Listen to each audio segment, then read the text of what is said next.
Hello and welcome back to Jack Chaucer's Storyteller.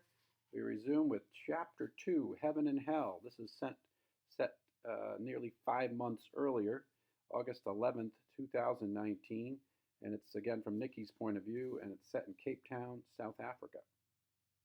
My eyes fluttered open, and I did not trust them. Bill Oz loomed over me, a smile growing on his wary face. Impossible. He's dead. He drowned in Hurricane Felicia. Or am I dead and reuniting with him on the other side? Bill? Yes, he whispered. And then he kissed me softly on my dry lips. I had to fight through numbness to feel his kiss and to kiss him back, but tears flowed down my cheeks with ease. When I attempted to hug him, I immediately felt the pain in my neck and collarbone, but Bill smothered me gingerly to restrict my movement. How, I rasped. And where are we? It's a long and horrible story. And the SS Cape Town, he said, referring to one of the many secretive bridge centers around the world designed like a knockoff of the SS Enterprise from Star Trek. What? A flash of memory seared my brain and my gut. Oh no, my father, I gasped and shuddered, trying to hold back my sobs. Bill held me as tight as my pain threshold would allow. What about him? He asked. The police stopped him. In the middle of the night, I said. Then he was gone. Someone else drove off with me in the rental car. I couldn't. I paused to cry for a moment, struggling with the emotions of losing a father and regaining a boyfriend all at the same time. Bill kept holding me. I was so useless, I finally said. I couldn't do anything to stop it. Nick, I'm sorry. I wish I knew what happened to you and your father. I'm just so happy to see you again after everything that happened in the storm. He kissed me again. I caressed his stubbly cheek with the hand that I could lift. I thought you drowned after you jumped. Did you find Max? I asked. He shook his head sadly. We both thought about his abducted six-year-old son. Then Virgil's voice interrupted us from somewhere beyond the bed where I lay.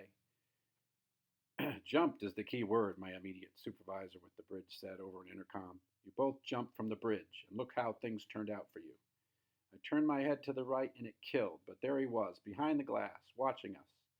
Has he been here the whole time? I asked Bill. No, but I'm sure they've been listening the whole time. The door in the corner of the claustrophobic room opened and was filled by Roy, my former bodyguard. He had saved me from drowning in Miami after I had jumped into the storm surge in pursuit of Bill.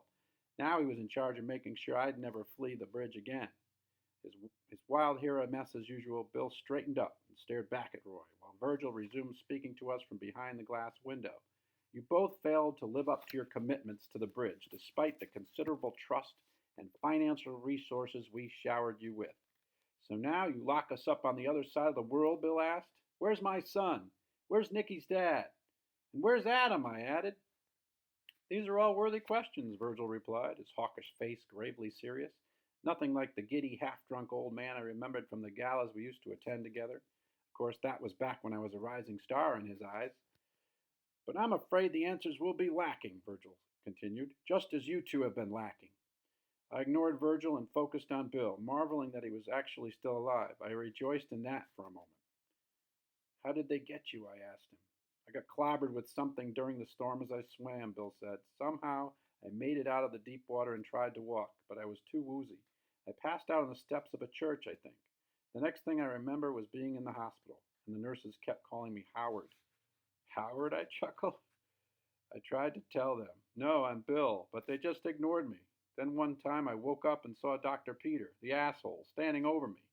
He must have drugged me, got me out of there at some point. Flew me here somehow, just like you. After they stole me back from my dad, I added. Human trafficking via private jets, Bill said with a sneer, looking at Roy and then Virgil. You guys are racking up quite a list of international crimes. Is making outrageous allegations really the best way to show us some gratitude for even allowing this reunion? Virgil shot back with a hostile tone. I guess that's all the time they'll get, Roy. The big man had Bill in a headlock before he knew what hit him. I screamed and Bill flailed, but he was gone and the door slammed behind him in an instant. At least he's alive, I reminded myself. Focus on that. Eventually the door opened again, and tall, lanky Virgil soon stood over my broken body. He sighed and then gave me a long, disappointed stare. So now what? I finally asked him. How do I get my father back? Bill back? Adam and Max back? You'll honor your commitment to us and go to Mars, he said. When that happens, your circle will be released. or perhaps some of them will earn the opportunity to join you one day. That could take years and years, if it ever happens at all, I shouted at him, shaking from the rage now consuming me. Virgil remained calm, pissing me off even more. On the contrary, you'll have the opportunity to go to Mars much sooner than our earlier projections. What? More lies, lies, lies. Truth, truth, truth, he finally snapped. David will give you the details in time, but you've got a lot of work to do to dig yourself out of the hole first. You were the one who skipped out on me at Fort Lauderdale Airport. You were the one who went to see Bill in defiance of David's orders. You were the one who attempted to rant against your own company during a live TV report on the hurricane. Effing 7-second delay, I seethed. The truth always comes out my ass. Not if the bridge is there to zap it, assholes. And it's that attitude that will get you nowhere but isolation, Virgil pounced, his bony finger pointed right at my face. We had such high hopes for you, Nikki.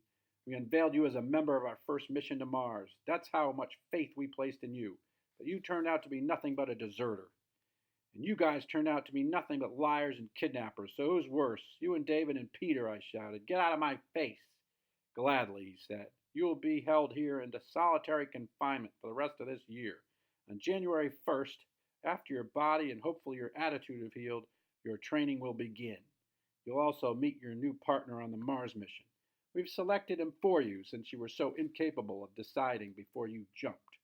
However, if you complete the training to our satisfaction, we may give you the option to choose from other qualified candidates. Bill and Adam will have the opportunity to train and be among those candidates. My jaw dropped open. Imprisonment. Mars. Bill and Adam.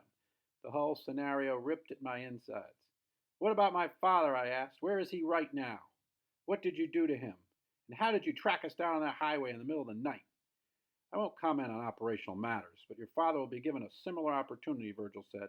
So far, I'm not optimistic he will attempt to take advantage of it. Can you blame him? He's got a wife and 2 little girls at home, wondering where the hell he is, I said, referring to Jamie, his second wife, who lives in North Carolina. It's so fucking maddening that you hunted us down like that. I didn't, he protested. You bribed the police to pull us over then. Police? Virgil shook his head and seemed amused. Let's just say not every flashing light in the night is what it appears to be. Then I shook off the cobwebs and remembered where I was. It must have been your X-Squad from the God Complex. Is that where you've got me now? Did I finally make it out of calm? I asked, my bitter sarcasm intensifying with every word. The top flying saucer level of each bridge center is divided into the sections God, Com, Plea, and X. I had always been confined to performing useless public relations tasks out of Com at the Bridge Center in Waterbury, Connecticut. I also once took part in a TV panel anchored by Dr. Peter Van Wooten about a potential Mars mission, and that show was taped right here in the Com wing at Cape Town. Virgil whined his response, drenched with fake pity. Yes, but you've gone about it all wrong, and now look at you, a broken woman, confined to the tiniest room in God level, who has all but run out of chances. If Peter didn't like you so much, you'd be... I laughed loud enough to cut him off. I don't think I said anything funny, he snarled. 2 things, I hissed. 1, don't ever lecture me about right and wrong. 2, I've got a level for you. R-I-F-H. He tried to say something and I cut him off again. Rotten fucking hell! We'll be back with Chapter 3 from Adam Upton's point of view.